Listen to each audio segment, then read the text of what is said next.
Brady, Justice of the Norfolk Superior Court in and for the County of Norfolk. Draw near, give your attendance, and you shall be heard. God save the Commonwealth of Massachusetts. This court is now open. You may be seated.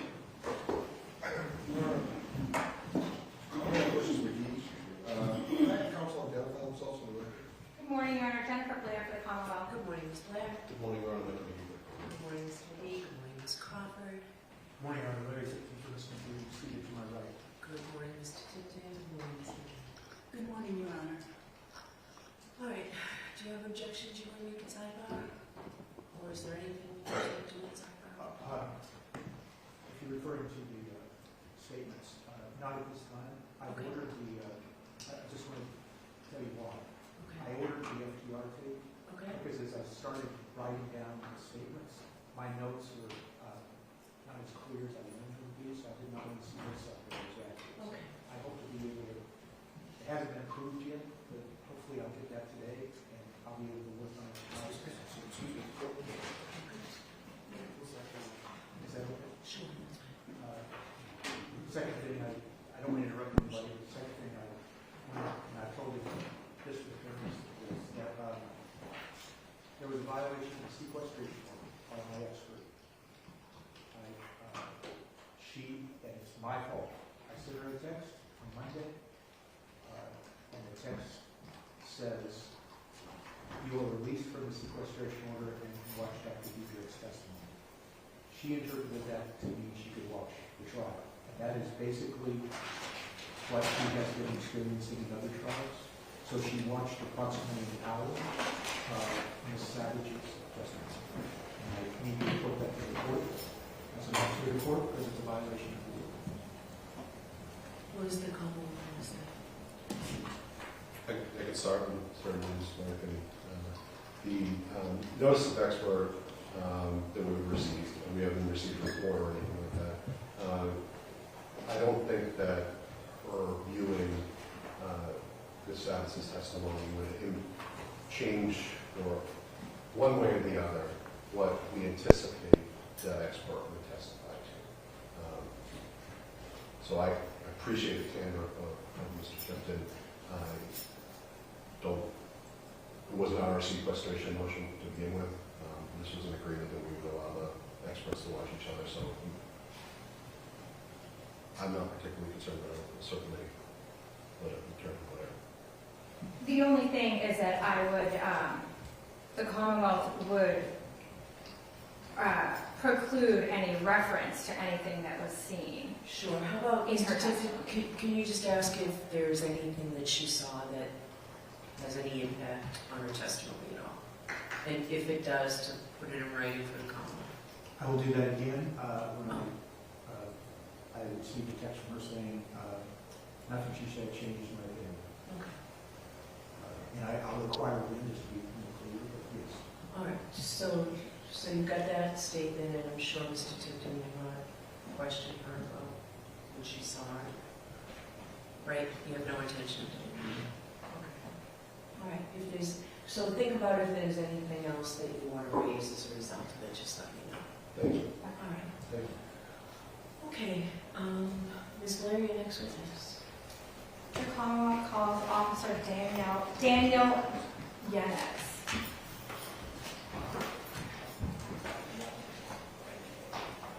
Sorry.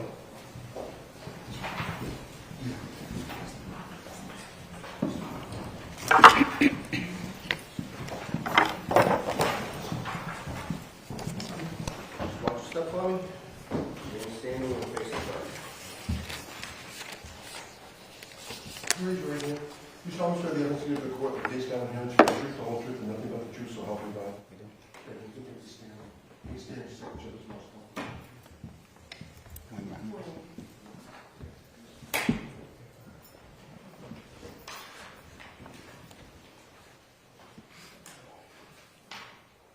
Good morning. Morning. Could you please state your name? Daniel Janis, And by whom are you employed? town of Brookline. Could you please spell your last name for me, sir? Yes, Your Honor. Y-A-N-E-Z. And what is your position with the town of Brookline? I'm a patrol officer.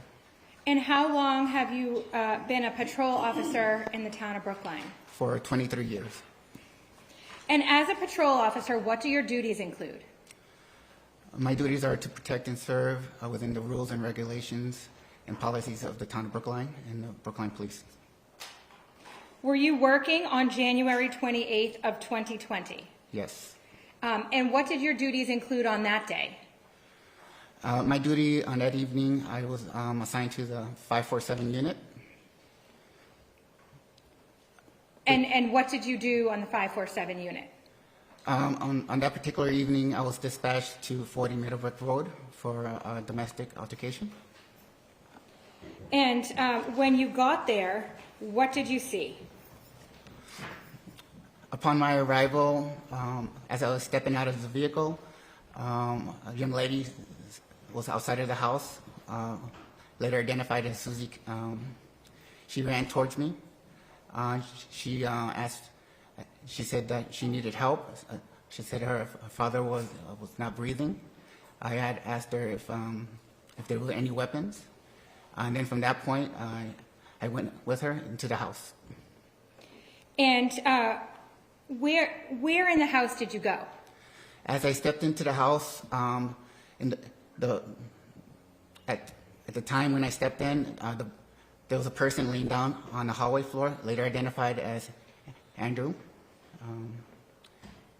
And what entrance of the house did you go into? The front door, sorry.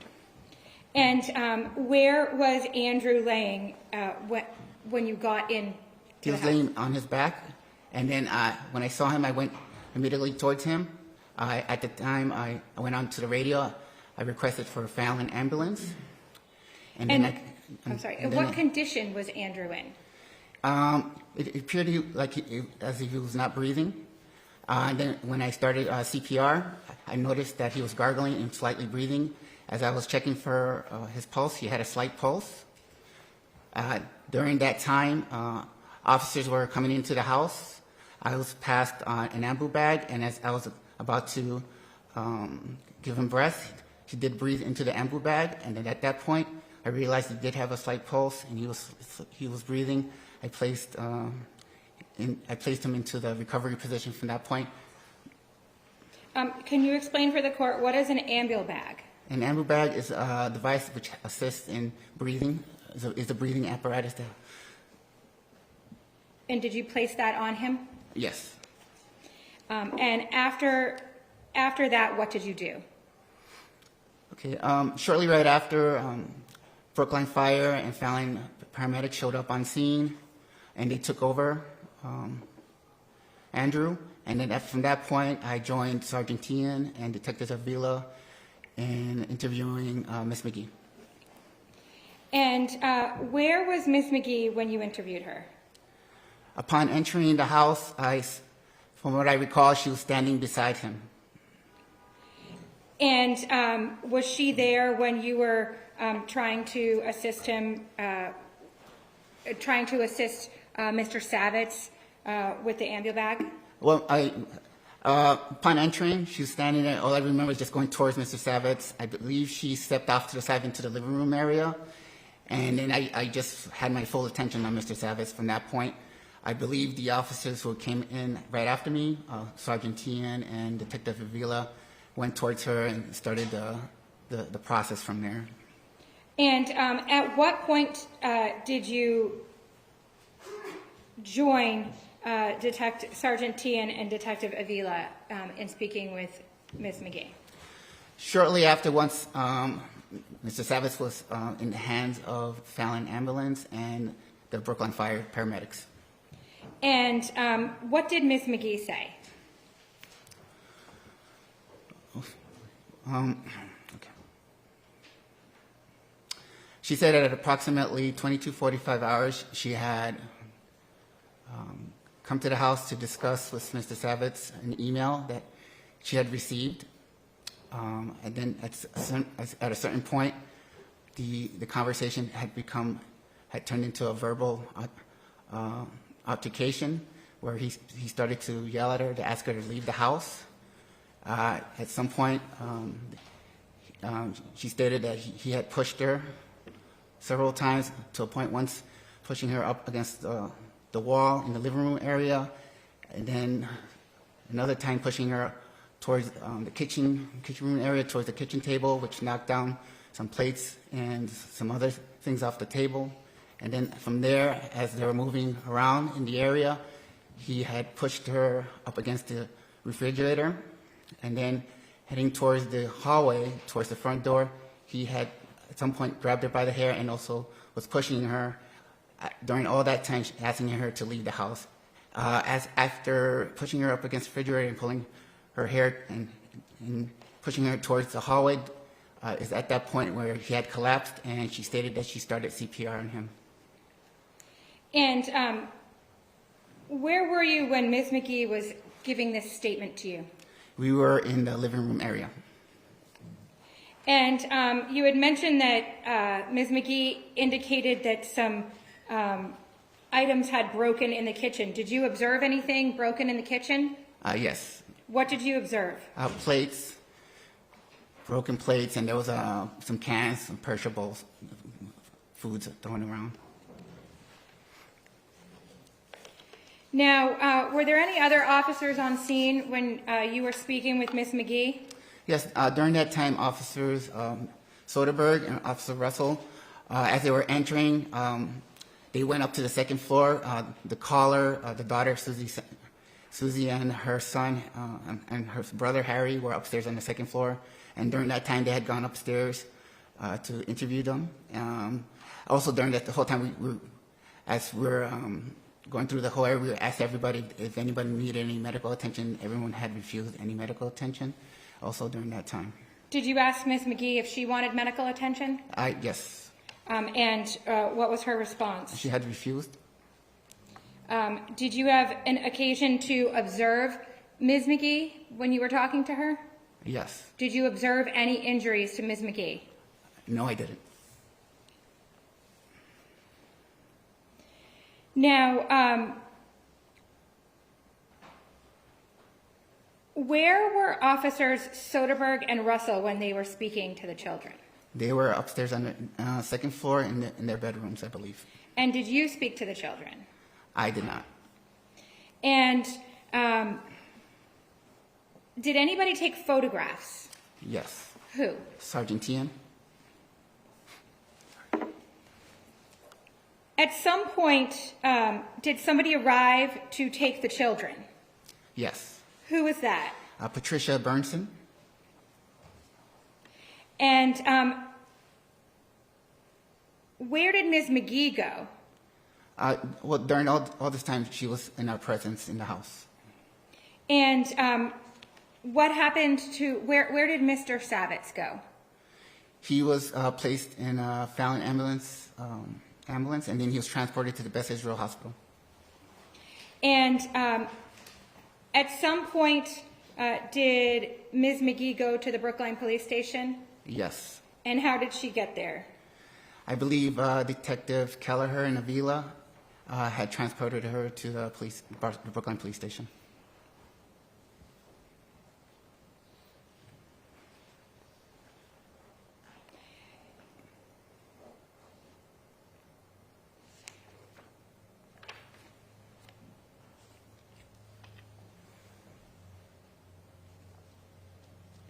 At any point, did you make any observations of anything outside the house?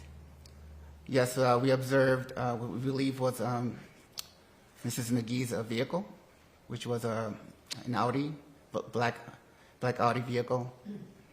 And at some point, did somebody take photographs of that vehicle? Yes, Sergeant Tian. And did anybody else take photographs of that vehicle? Not that I don't remember. Sorry.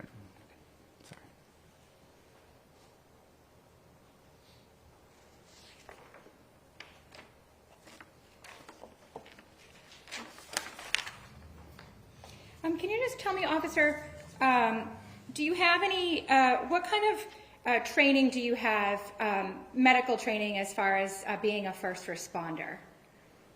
Well, every year we're always, every year first aid, basic first aid, training every year.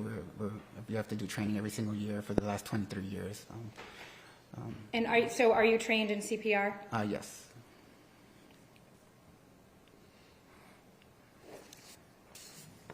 Thank you, officer. I have no further questions. Cross-examination?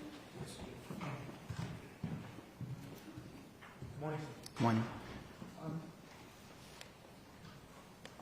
So you wrote a 3-page report, didn't you? Yes, sir. Do you have that report with you today? Not with me. Okay. Did you review it in advance of your testimony here today? I did. And when you reviewed it, you found it to be accurate as far as your memory that you recall, correct? Yes, sir.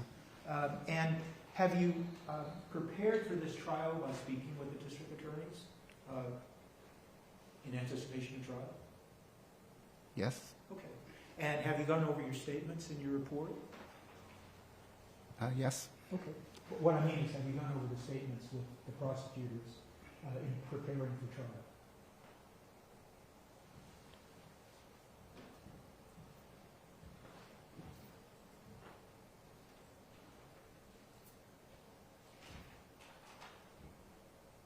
Yes.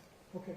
And you didn't find anything, nothing came up that seemed inconsistent within your report where you had to change anything or anything like that? Oh, no. When you write these reports, officer, it's fair to say that you know that they're going to be reviewed by your supervisor, correct? Yes. So you make every effort to be as accurate and complete as you can be, correct? Yes, sir. And you mentioned that an Officer Russell was also present. Correct. And Soderbergh. Yes, sir. Have you seen any reports written by Officer Russell regarding this particular incident? No. Okay. And I do note that, tell me if I'm correct, that in your report there is specific reference to the interview that was conducted upstairs of Miss Savitz, Suzy Savitz, and making note that Harry, her younger brother, was upstairs also, correct? Correct. And when you included that section in your report, is it fair to say that you got that information from talking specifically to Officer Russell, correct? Yes. And you tried to be as accurate as you could about what Officer Russell was telling you that Ms. Savitz had told him. Yes.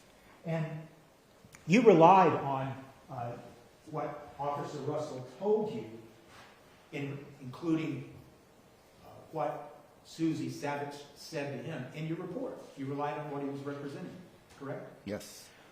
Is it fair to say that after you included that in your report, would it be fair to say that then your report was reviewed by a supervisor? Yes. And do you have any idea if Officer Russell reviewed the report as to what he had told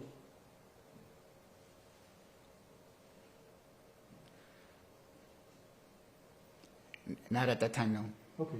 But is it common practice of the Brookline Police Department that when you include specific statements made to you by your fellow officers and you're including them in the report, that those officers can look at your report and make sure that what you included is accurate? Correct. And that's just common procedure within the Brookline Police Department, correct? Yes. So you wrote your report that included that information. You wrote your report shortly after the incident, correct? Within a few hours after. Okay, and that's also Brookline Police Department procedure, correct? Yes. That you write the report and include details and facts close in time to try to ensure that they're accurate and complete, correct? Correct. And so it's fair to say, as you sit here today under oath, that what you put in your report that Suzy Savitz told Officer Russell and Soderbergh is accurate and complete. Yes, sir. And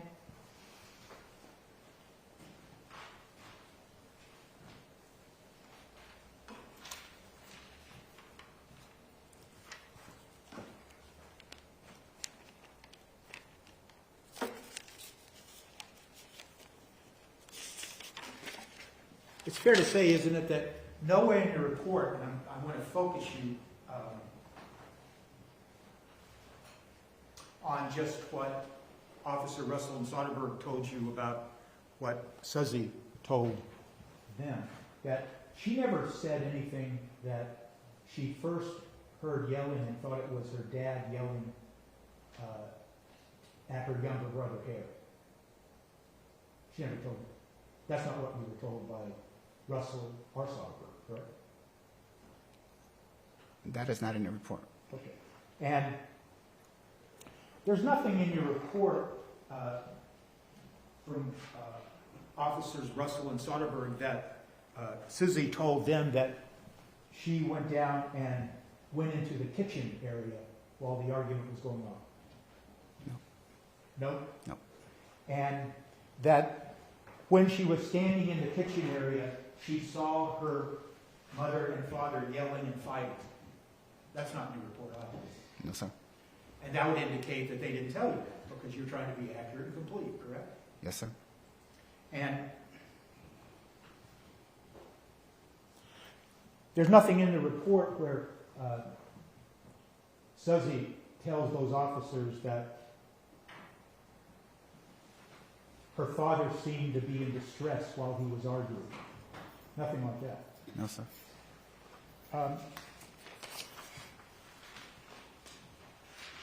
There was nothing in the report that Suzy had told those officers that she had talked to her brother, Harry, and told him to stay in the room and not come downstairs. Nothing like that, correct? No, sir. In fact, the statement that's included is that Harry was asleep in his room while this was going on. Correct.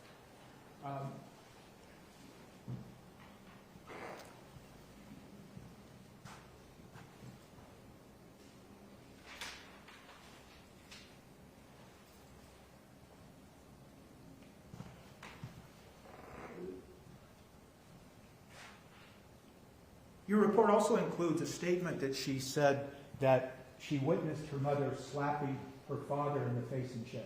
Do you recall that? Yes, sir. But there's nothing in your report that indicates at any time that Suzy Savitz said anything that she saw her mother and father pushing and shoving.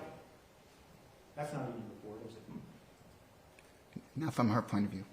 Not from her statement. Not from her statement, correct. And there's nothing in your report that says Suzy reported that her mother was slurring her words, is it? No, sir. Or that she was stumbling. No, sir.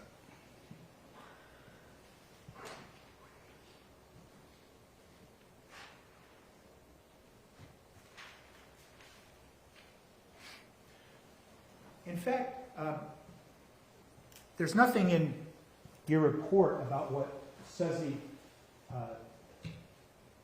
that Suzy would have said that her mother refused initially to give CPR to her father after he collapsed. No. And that she said that her mother said he doesn't need CPR, correct? Correct. In fact, your understanding is that once Mr. Savitz collapsed, that Ms. McGee immediately began administering CPR. That was her statement. That was Suzy's statement, correct? No, Mrs. McGee. Okay, that was Ms. McGee's statement.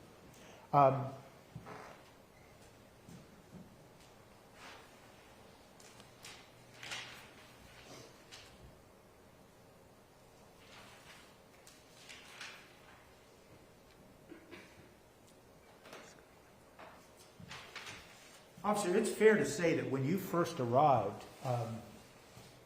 and then other officers again continued to arrive, it was a pretty chaotic scene. Yes. And is it fair to say that when you respond to a scene like this, and you have someone lying on the floor and you don't know if they're breathing or dying, people are, and forgive me, but people are kind of barking out orders and yelling and trying to get things done, correct, as they try to help whoever needs help, correct? Yes, sir. And it's fair to say then that this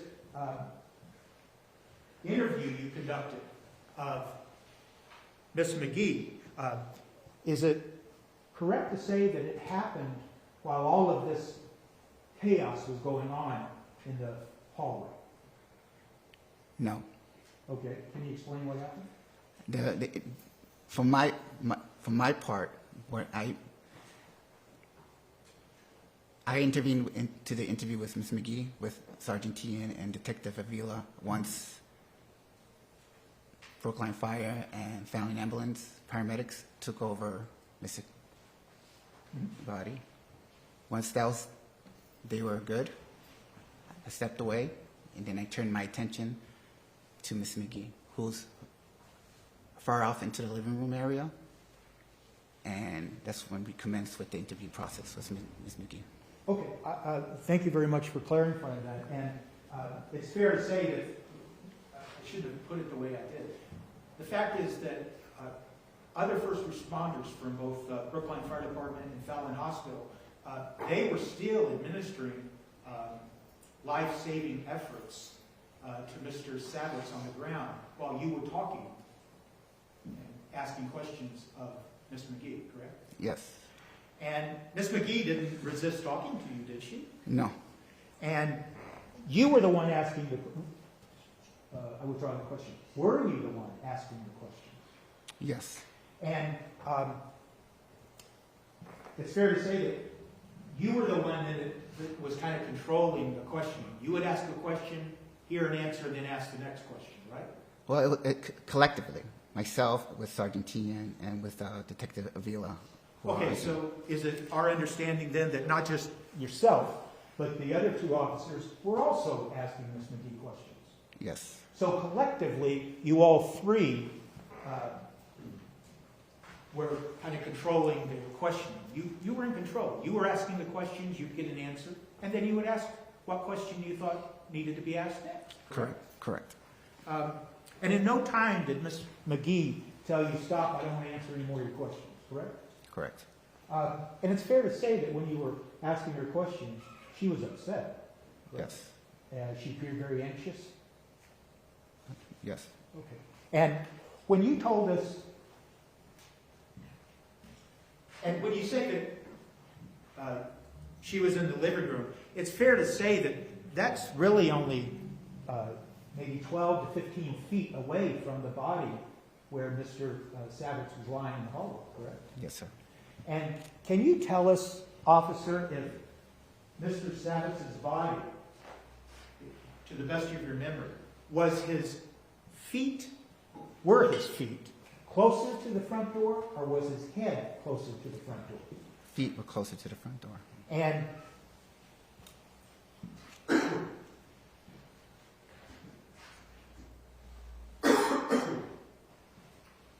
And do you recall a stairway in that hallway? Yes, sir. And do you recall seeing a pair of glasses on the landing? I do not. Okay. And is it fair to say that, to the best of your memory, Mr. Savitz's body, as he lay in the hallway, he was very close to the front door?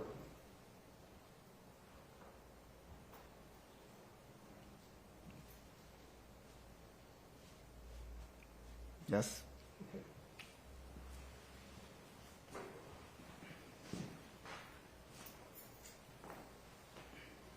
When you were asking you and your other officers, Avila and Tian, were asking Ms. McGee questions, there was no reason in your mind not to ask her questions, correct? I mean, she didn't look injured, correct? Correct. She was answering your questions cogently, correct? Correct. She didn't seem confused, did she? No. And she was, is it fair to say, to characterize it, that, you know, when you would ask her a question, she would respond coherently to what your question asked? Yes, sir. And you didn't have any reason to stop questioning and say, you know, maybe we should stop this because you don't seem okay to us. You know, I'm paraphrasing, but there was none of that going on. You simply asked the questions, as many as you wanted, and that was the end of it, correct? Yes, sir. Do you recall hearing Ms. McGee say something to the effect of, I want to go to the hospital with my ex-husband, or words to that effect? I do not recall that. And your testimony on that particular question isn't that she did not say that, you just don't recall it as you sit here today. Correct.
Officer Janis, did you have an opportunity to observe Miss McGee's car?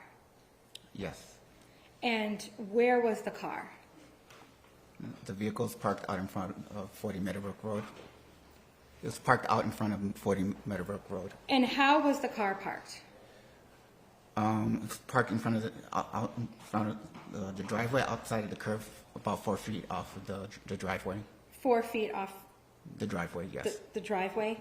And did you have occasion to observe anything that was inside Ms. McGee's car? Yes. What did you see inside Ms. McGee's car?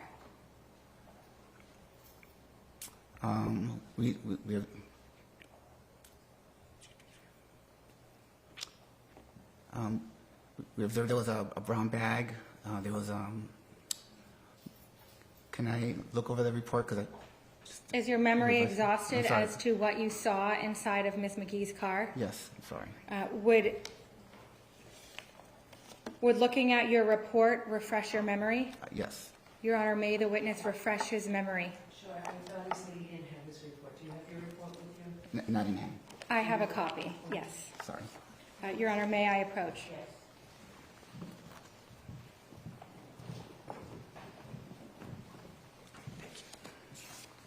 Officer Janis, if you could please take a look at your report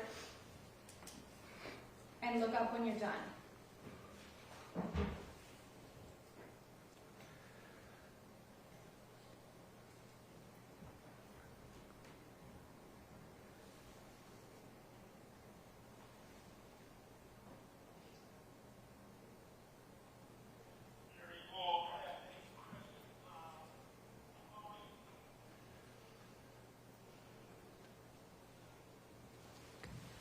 Is your memory refreshed? Yes.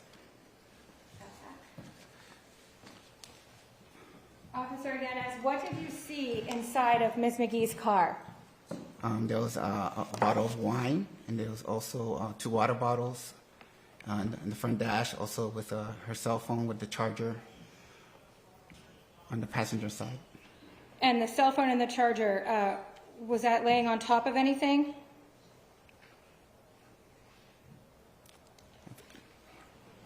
I believe it was on the passenger side. Okay. Thank you, officer. Okay.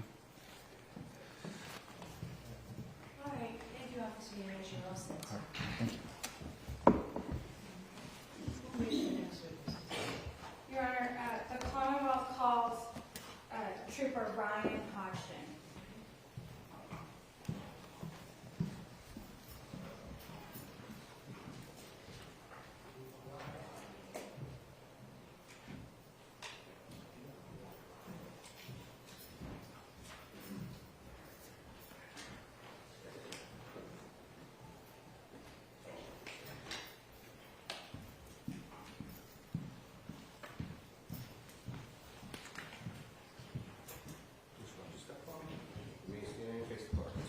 You just told us where the evidence should give the court the case down here and should be the truth, the whole truth, and nothing but the truth, so help you God. I do. Thank you.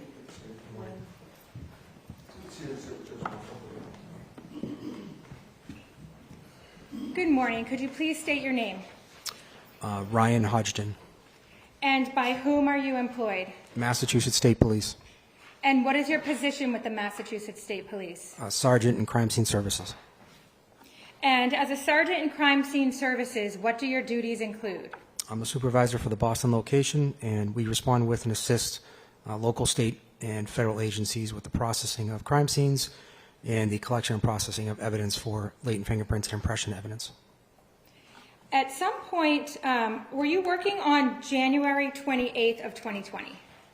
Yes, And were you called to respond at any point to 40 Meadowbrook Road in Brookline? yes, And what time were you called to respond there? approximately 1 a.m. And when you got there, what did you do? I took digital photographs of a house and a vehicle. A house and a vehicle? Yes, And with regards to the vehicle, did you learn whose vehicle that was? yes, I did. Whose vehicle was it? Miss Penelope McGee, And what kind of a vehicle was it? an Audi convertible coupe. And when you respond from crime scene services to document a scene, can you explain for the court what that means? It means just taking photographs or digital video as requested by the agency that you're responding to assist. Your Honor, may I approach the witness? Yes.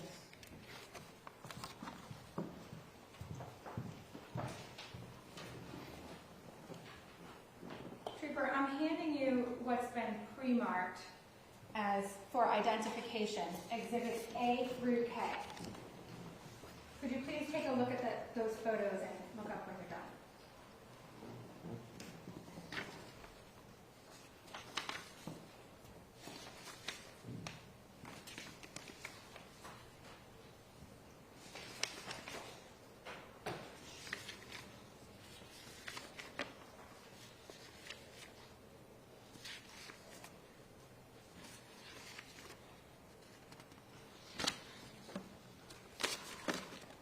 Do you recognize those photos? Yes, Are those the photos that you took at approximately 1 a.m. on January 29, 2020 in Brookline at 40 Meadowbrook Road? yes. Thank you. Your Honor, the Commonwealth would move to introduce A through K for identification as the next exhibits. And I renew my same objection. All right, so I'm admitting them for the same purpose I talked about. Thank you, Your Honor.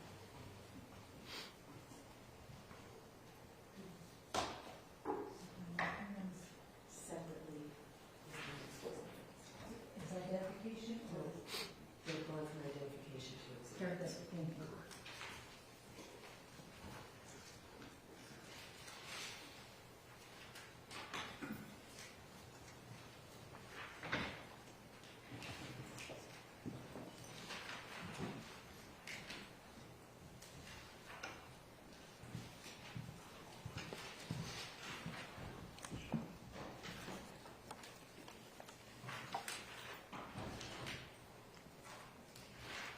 give the court reporter a minute.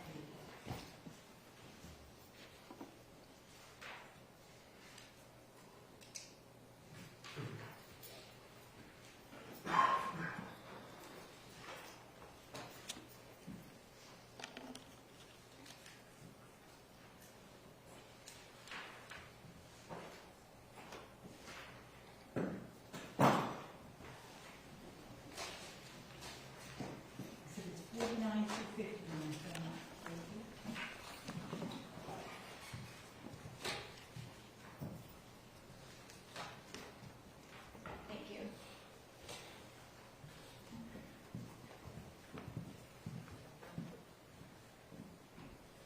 Ms. Crawford, could we please see number 85? Trooper, I'm showing you what's been now marked as exhibit number 49. Can you tell the court what's depicted in this photograph? The vehicle that was parked in the front driveway that I took photos of. And do you know approximately how far that vehicle was parked from the curb? I don't have a foot number, if you're asking for that. It was just in the front driveway, right outside the front entrance of the house. Okay. And could we see number 88, please? Trooper, we're now displaying exhibit number 50. Can you explain what we see in this photograph? That is the same vehicle outside the front of the house. And if you look at the door in this photograph, is that the front door or the side door of the home? Front door.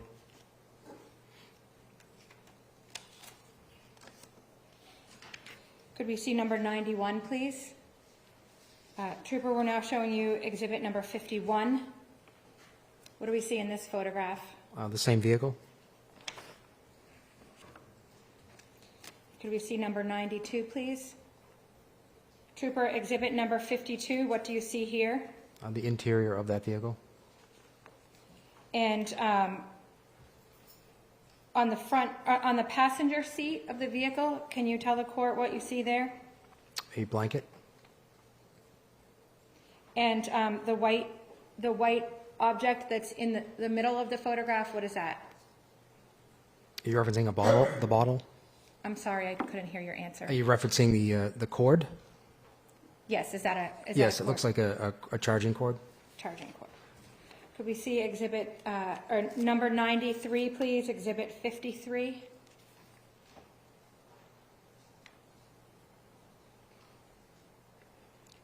Can you tell me what you see here, Trooper? Yep, the same cord, center console of the vehicle with two bottles in the cup holders.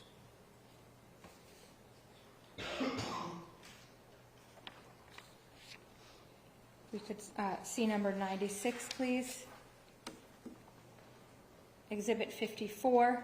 What do we see in this photograph, Trooper? It's the rear seat behind the driver's seat, and two bags, one that's on the seat and one that's on the floor area behind the seat. And there's a light brown object up on the top of the screen there in the middle. Can you tell the court what that is? It's a paper bag that was on the floor behind the passenger seat.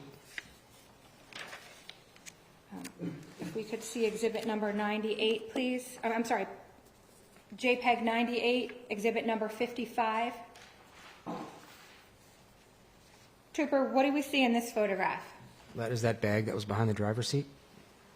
And what is the orange object that we see? It appears to be a bottle of wine. If we could see JPEG number 99, please. Exhibit 56. Trooper, what do we see in this photograph? You see that brown paper bag behind the passenger seat? And what's contained within that brown paper bag? A bottle of wine. Do you know how many bottles of wine are in there? Memory serves, I believe, 2, but I'm not positive on the number. More than one? I believe so, yes.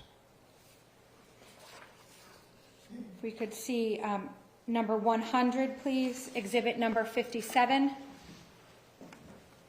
Trooper, what's depicted in this photograph? That same bag with 2 bottles.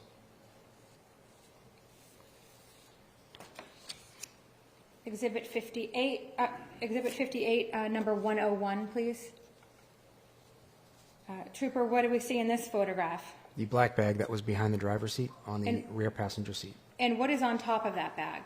A clear plastic bottle? And does there appear to be a top on the bottle? No.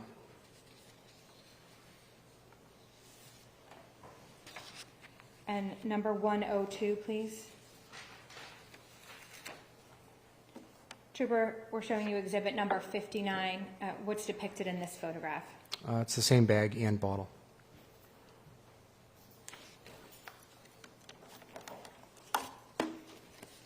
Thank you, Trooper. I have no further questions. Any questions, Mr. Trooper? Just a few. I can see exhibit 49.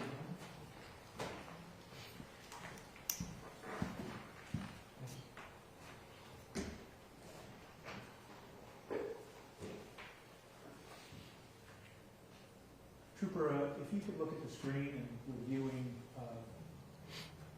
exhibit number 49, the car. The car is parked.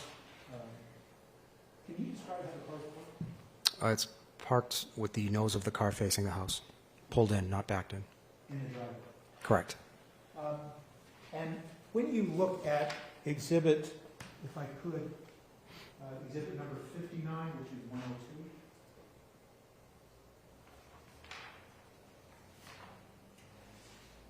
We see a black bag and a bottle, correct? Yes. And then if we could have exhibit 57, 101, I'm sorry, 58, number 101. And now, is that supposed to be the same bottle in the same black bag? Yes. But the bottle's in a different position. Correct. So someone has moved or manipulated the bottle. Correct. And would that someone be you? It may have been. I don't remember if I did or not. Okay. And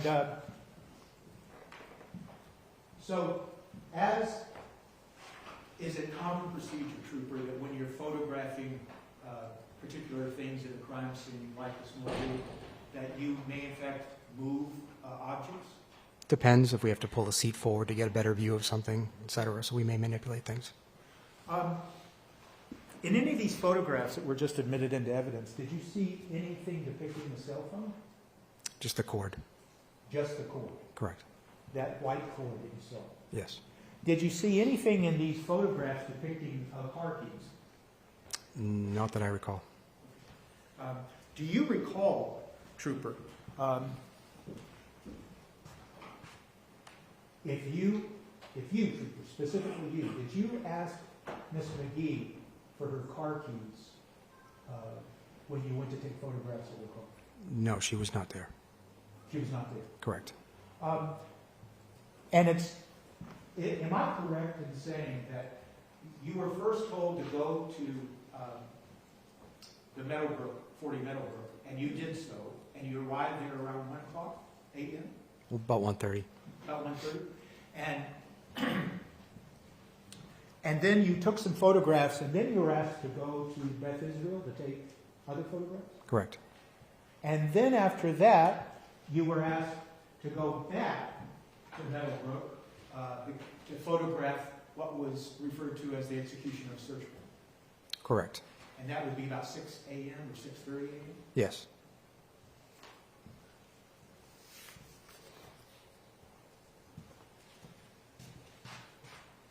That's all I have. Thank you very much. Any follow-up on that? No, no. All right, Trooper, thank you very much. You all set? Thank you. And who is your next witness?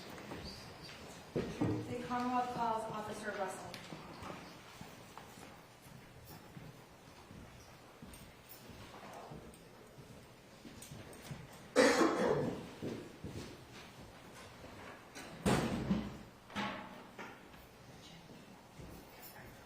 Right this way.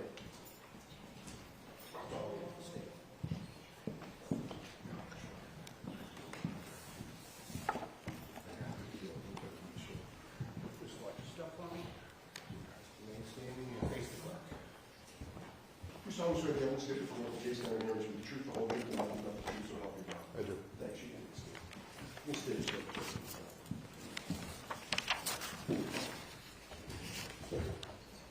Any Counselor, can you hold on for a second?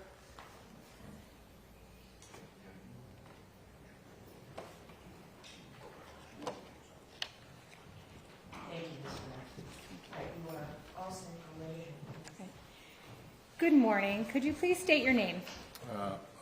Officer Sean Russell with the Brookline Police Department. And what is your position with the Brookline Police Department? I work patrol And how long have you worked for the Brookline Police Department?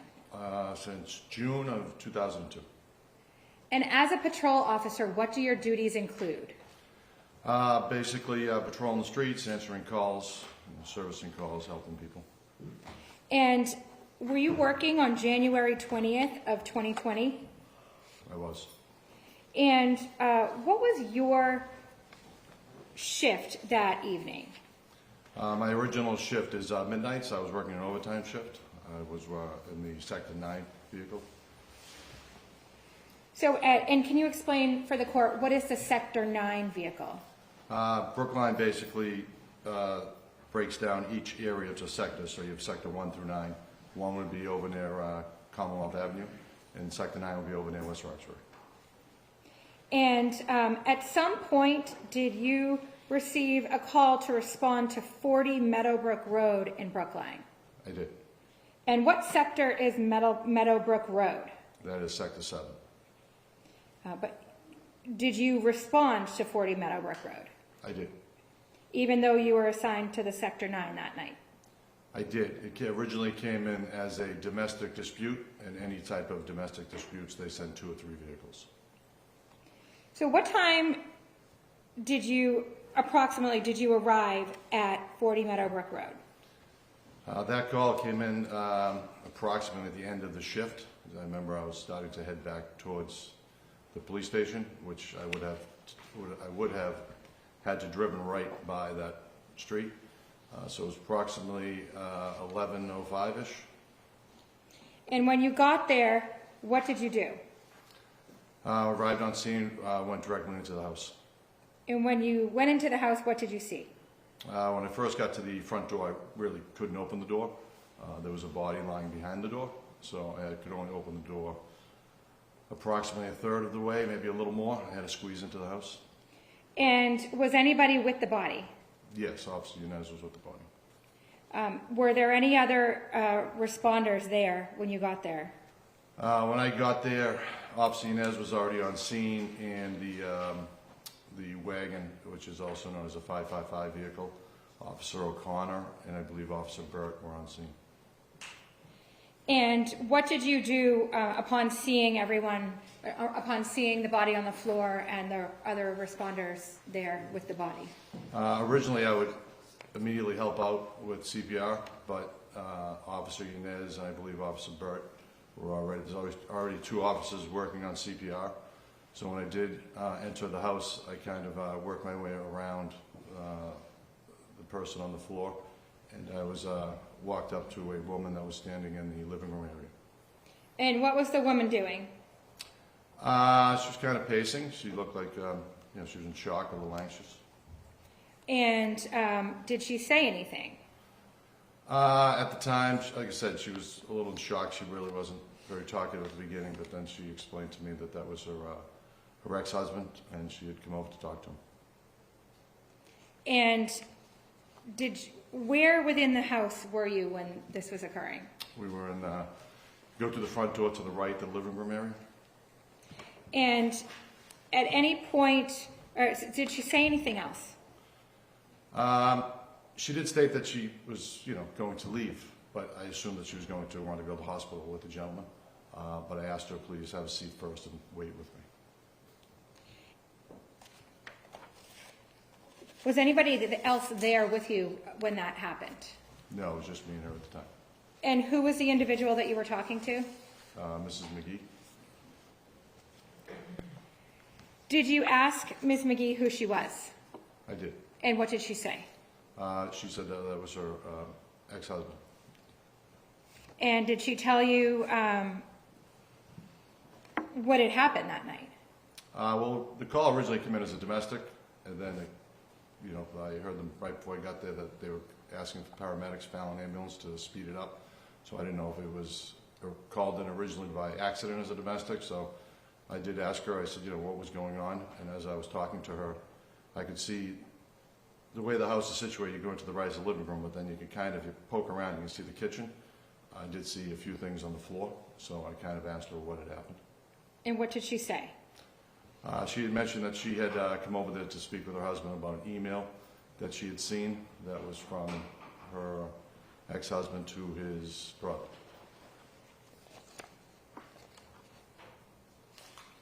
And did she explain anything else that happened after she got there?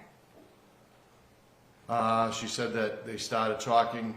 She wasn't happy about the email because it said something about evicting her or asking her to move out of the apartment that he had owned, the brother owned. And then she said it started out as just a verbal discussion, and then it got a little heated. And when you say it got a little heated, did she tell you what happened? He had begun to ask her to leave, and from what she stated, he started pushing her towards the door, which was actually through the kitchen, towards the hallway.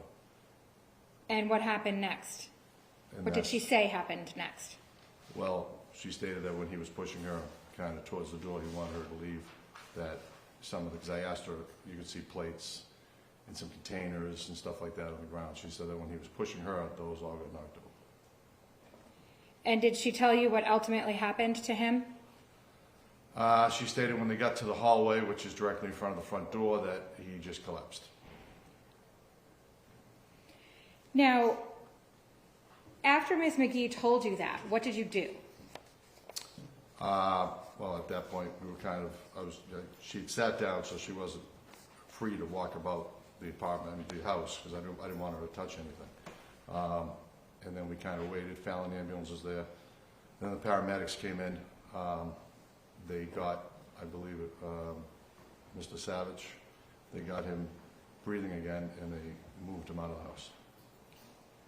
And what did you do? At that point, when they started, when Fallon and the paramedics all came in, I believe Sergeant Tian and Officer Yanez came in to speak with Mrs. McGee.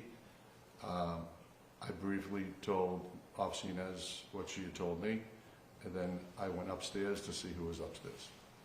And who did you see upstairs? When I got upstairs, I was met by Officer Soderberg and Officer O'Connor, and I was also met by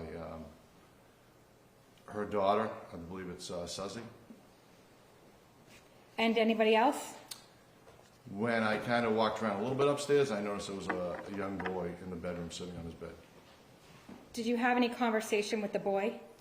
No, not really. He seemed, Suzy said he didn't see anything, so I didn't feel it was necessary to, he looked like he was a little scared, so I didn't want to make him any more nervous. Did you speak to Zuzi? I did. What did Zuzi say? She stated that her mother came over to talk to her father, like 20, 30 minutes prior. She could hear them arguing downstairs. She went downstairs. I'm sorry, officer. I object. Okay. Statements made by your The statements he's recited made by Suzy. What are you saying? May we approach? Yes.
Officer Russell, when you spoke to Zuzi Savitz, did she indicate to you if her mother was aware of her father's condition? She, I'm sorry, I probably misunderstood my ruling. That's excluded. Okay. Officer Russell, did you observe any vehicles outside of the home? I did not. Did you ask Ms. McGee, or did you make any observations of Ms. McGee with regards to whether or not she had any injuries? We asked her if she needed, she had no injuries, but we asked her if she wanted to see a Fallon ambulance. And what was her response? She declined. Thank you, officer. I have no further questions.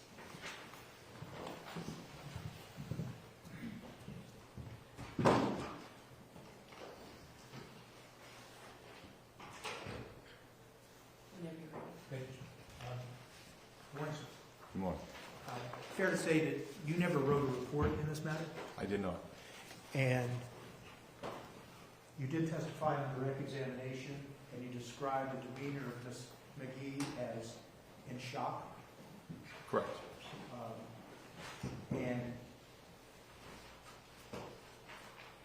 she didn't seem angry. Not really. And when you say she had no, you just now said she had no injuries, do you mean that, is it more accurate to say she didn't complain of any injuries, correct? She didn't complain of any injury, no. But it's not that you're saying that you examined her body to see if she had bruising on the side of her face or anything like that. No, there was no scratches or anything on her face. Okay. I would have asked her immediately if she needed any help. If you saw some visual representation of an injury, you would have asked. Yes, sir. You also recalled under examination that she said words to the effect of, "I have to go to the hospital with him." She actually stated, I have to leave, which I assume she wanted to go to the hospital with. Okay.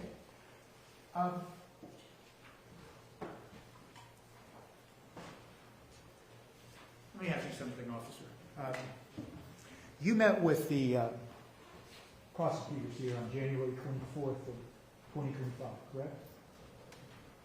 I don't know the exact date. It was a Friday. Friday of last week. Correct. And is it fair to say that that was the first time that you ever met with the prosecutors in relation to this case? Correct.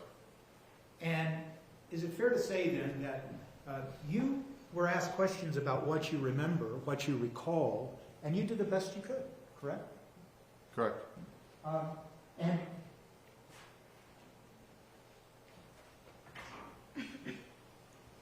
so it's your testimony today that you don't recall telling the prosecutors that Ms. McGee said, quote, "I have to go," and then stated, "I have to go to the hospital with him."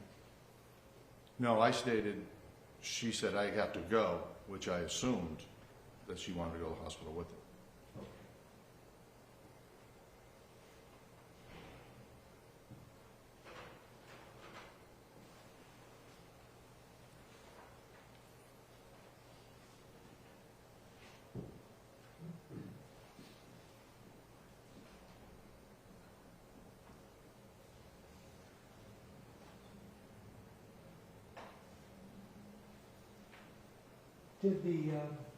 When you met with the prosecutors last Friday for the first time, did they ask you to review any prior statements that were made?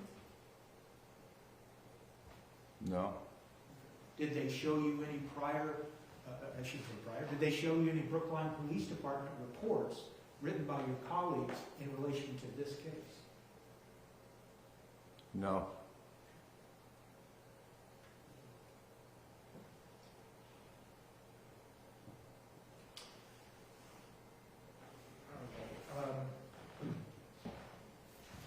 May I approach you? Yes. Go.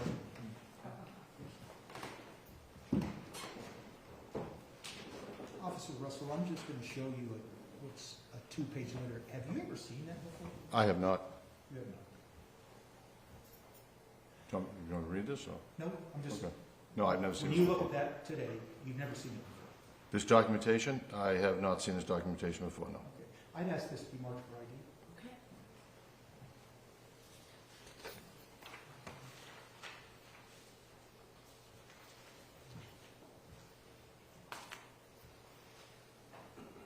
And I can supply a clean copy. I have highlights, but the only copy that I don't know that it matters.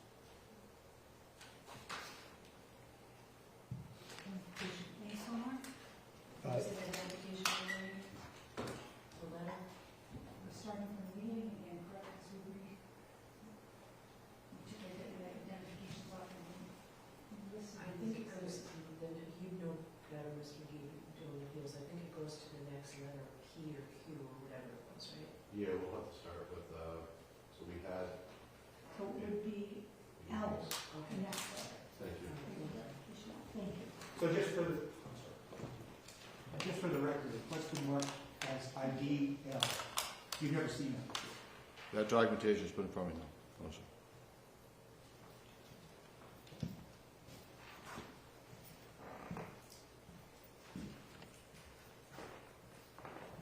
That's all I have. Thank you very much. Any follow-up, Ms. Glenn? Here we are. Thank you, officer, you're all set, sir. Thank you.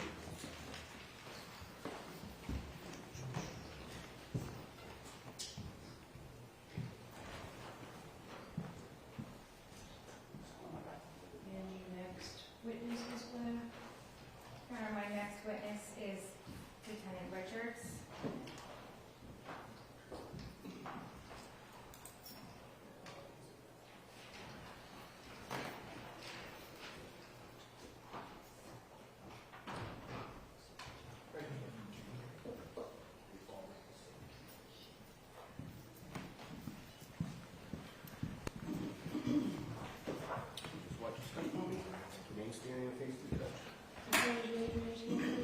solemnly swear the testimony you're about to give is the truth, the whole truth, and nothing but the truth? I do.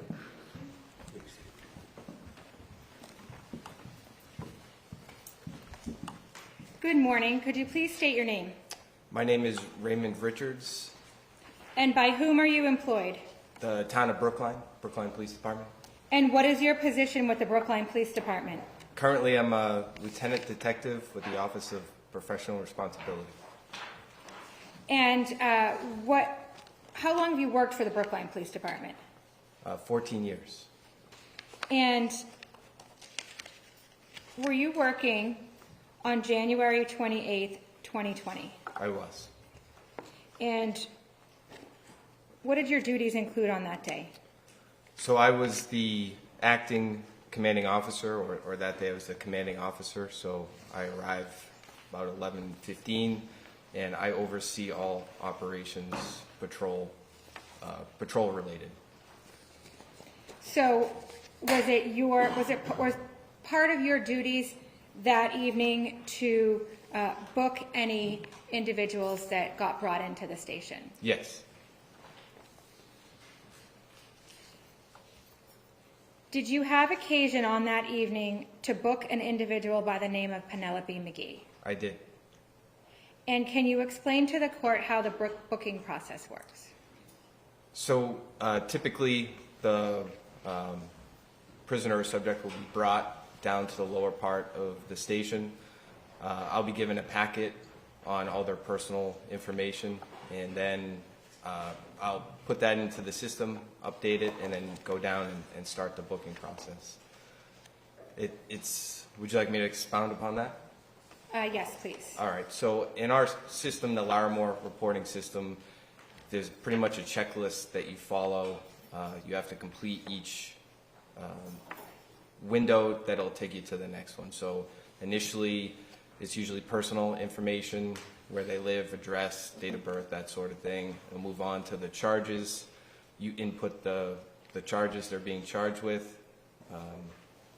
There's a medical screening questions, and then personal property, you do an inventory. And I should back up.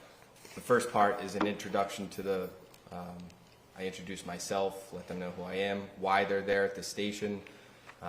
I also will read them their Miranda warnings and inform them of their use to use the telephone before we start. Typically, after all of that's finished, they will then take a photo and then fingerprints. And at that point, that's really all I'll do. I'll package that up, and then that'll complete. And as a result of that process, do you generate a booking sheet, a booking property sheet, and a medical intake sheet? Yes, ma'am.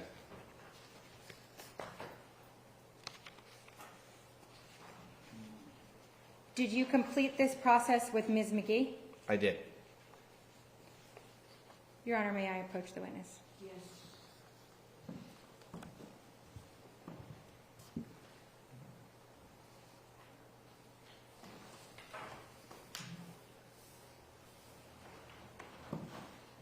Lieutenant, I'm handing you a document. Do you recognize this document? Yes, this is the standard booking sheet. And is this the booking sheet for Ms. McGee that you completed on January 28th, 2020? Yes, it is. Thank you. I move to introduce this as the next exhibit.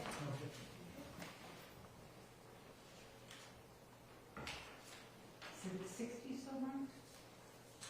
Lieutenant, I'm handing you another document. Do you recognize this document? Yes. What is this?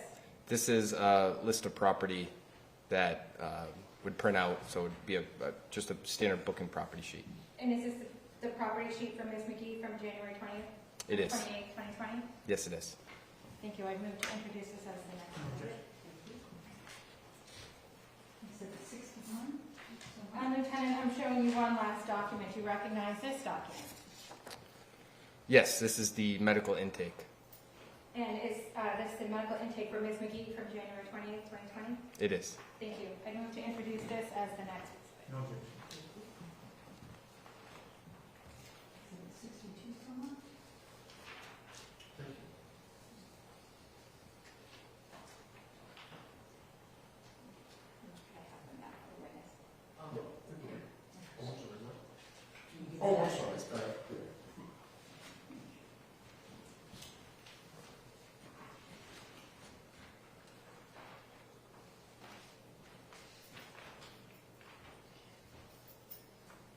Lieutenant, I'm going to hand you what have just been marked as exhibits 60 through 62. Okay.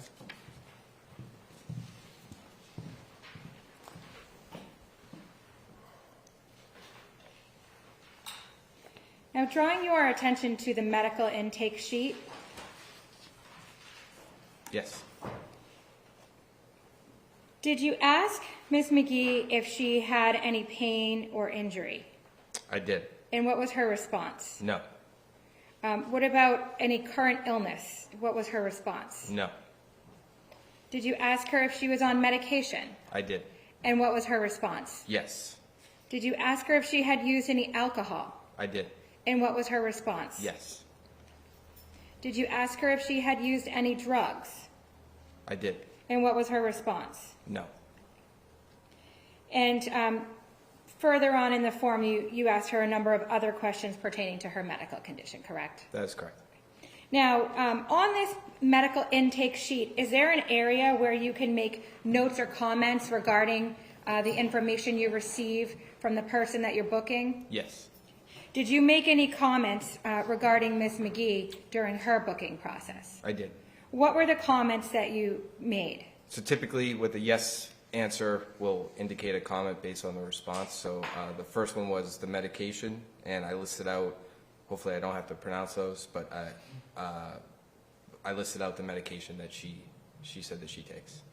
And then did you make any other comments? On alcohol use today, she said her last stated around 7 p.m. or 8 p.m. So at this time it's January 29th, so that would be the previous evening. And what time, by the way, on January 29th, 2020, was this booking process taking place?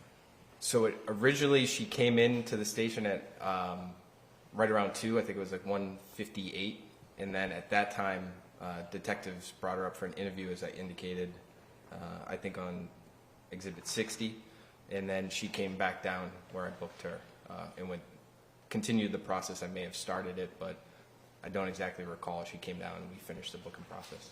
Okay, so at the top of this medical intake sheet, what's the time that's indicated that this was being completed? That's 4:10 a.m. And that's on January 29th of 2020, correct? That's correct, ma'am. And then the booking property sheet, can you just explain for the court the purpose of this sheet? So this is just to do an inventory of all her items, anything that she comes to our station with, just so we can account for it. Typically, we'll list out all the items that's inventoried prior to me getting there, and then I will review it with the prisoner that came in to ensure that that seems accurate to them. And what did she have in her property? She had 1 bottle of hydroxyzine, cell phone, 3 signed checks, a set of keys, a vehicle title, and then bulk property indicates we have to put it in a different section, a green purse, a gray sweater, a change purse, looks like approximately $15 in cash, and I did not make those indications afterwards, like what was it dropped off for bail. I don't believe, a belt, some earrings, a watch, a necklace, and 2 rings.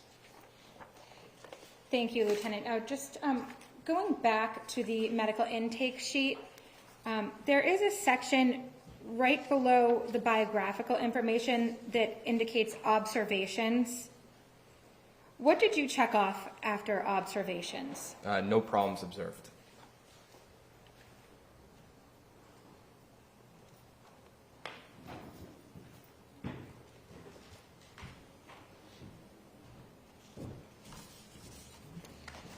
Thank you, Lieutenant. I have no further questions. Thank you. Good morning, Lieutenant. Good morning, sir. So, you have these procedures that you have to follow when someone's brought in to the police station, correct? Yes.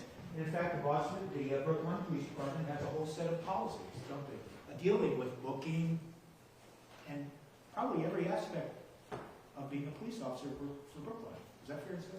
That's fair to say. I mean, I think they're, if you know, they're over 700 pages, aren't they? It's quite big. Okay. And one of the policies of the Brookline Police Department that's written has to do with encountering intoxicated detainees, correct? I don't know if it specifically is its own section, but it does talk about that, yes. Okay, and I didn't mean to say something that confused you, and I did, so I apologize. Sure. May I approach you on? Yes. Showing you a Brookline Police policy entitled Detainees Under the Influence of Alcohol and/or Drugs Are Sick or Injured. Are you familiar with that policy? Yes. Okay. And so when you have a suspicion that somebody is intoxicated, as a Brookline Police Department, you have to deal with that, don't you, in a professional way? You have to make assessments of whether someone's intoxicated, if they need some kind of treatment or special care, correct? Of course. It's fair to say, and what's the EMS system?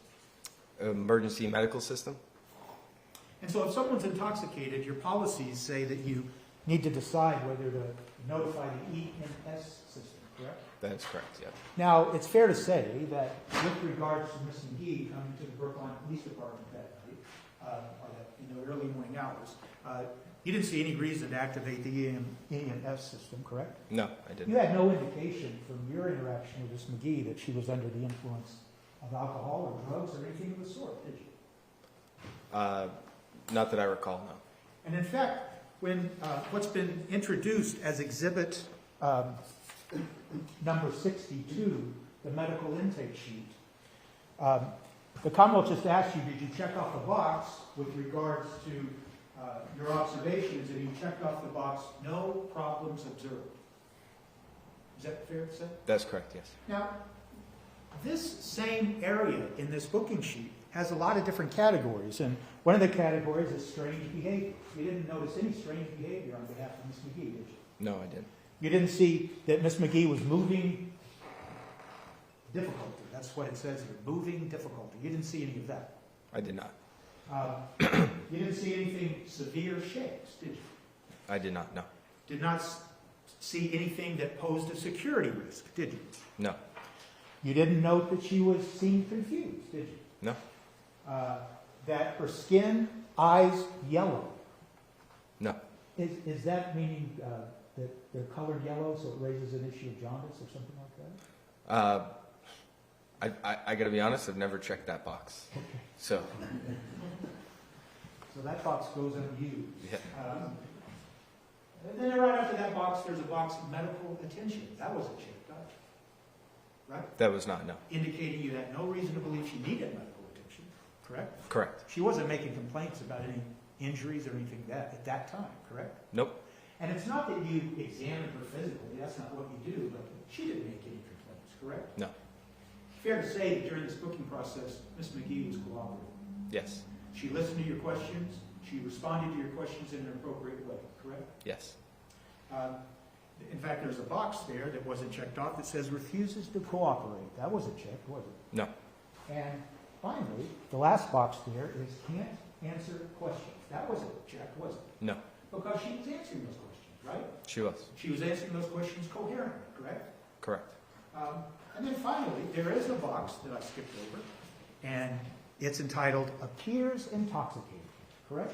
Correct. And that box is not checked out That is correct. because she did not appear intoxicated to you, Lieutenant Tish. She did not.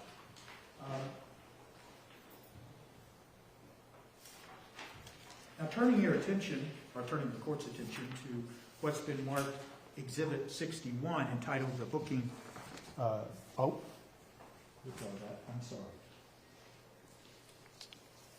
It's going back to exhibit number 62, the same one we just asked about. There's a section for comments, correct? Yes. And the Commonwealth asked you, you did ask her a series of questions, her being Ms. McGee, and you asked her, were you on medication? And she answered yes, correct? Yes. You actually asked her alcohol used, and she answered yes, correct? Yes. Now, in the comments box right below that is where you enter comments, and it's fair to say that she told you, yes, stated around 7 p.m. or 8 p.m. on January 28th, 2020, correct? Yes. She told you that. Yes. And she gave you a list of the medications that she took. She did. And those are kind of complicated names, but she was able to give them to you, wasn't she? I believe so, yes. Yep. And I'm turning now to what's been marked, Exhibit 60, that is the booking sheet itself.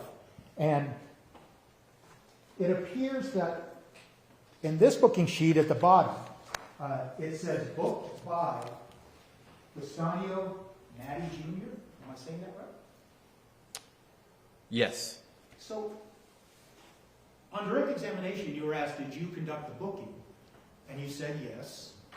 So, why does this sheet marked Exhibit 60 say booked by Matty Jr.? I can't explain that. It might just be an error from me, but patrolman cannot book. It has to be a sergeant or higher. Okay. So that might just be an error. It might even be on my part. Okay. But there's no question that Exhibit 60 is a booking sheet. Exhibit 61 is the booking property sheet, and Exhibit number 62 is a medical intake sheet, and you were the one that entered the data into these sheets. That is correct. And you're the one that interacted with Ms. McGee at the Brookline Police Department. Yes.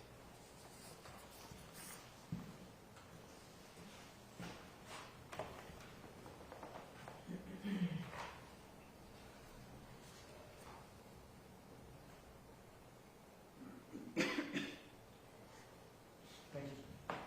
Thank you. Any follow-ups? Just briefly, Your Honor. We've had it on exhibit number 60, the booking sheet. Yes. As counsel just elicited from you, it does say booked by Castanio Matty Jr., correct? Correct. But in the notes section, there's a note that says arrived at station for interview at 1:58, 6-hour hold, not eligible for bail. Sergeant RWR, do you know whose initials those are? Those are mine. And did you enter that note and put your initials there? Yes, And you were a sergeant at the time? I was. And does your name appear in the box right above that that says rights given, Raymond Richards? Yes. Thank you. Thank you. All right, Lieutenant, you are all set, sir. Thank you. Your Honor, may I approach?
that is it for today. We will begin at 10 o'clock tomorrow morning. I expect that tomorrow will be a little bit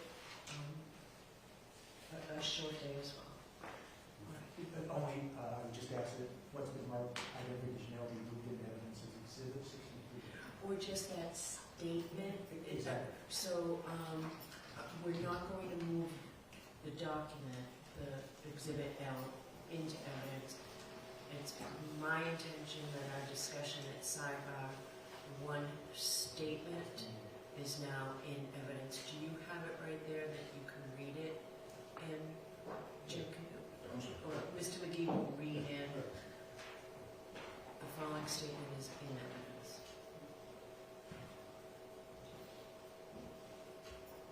Just say, so Officer Russell stated that Penelope McGee said, I have to go to the hospital with him. Is that Stated that on January 29th in the morning, or 28th. yes, on January 28th of 2020. Okay. All right. Thank you very much. Thank you. Court, all rise, please.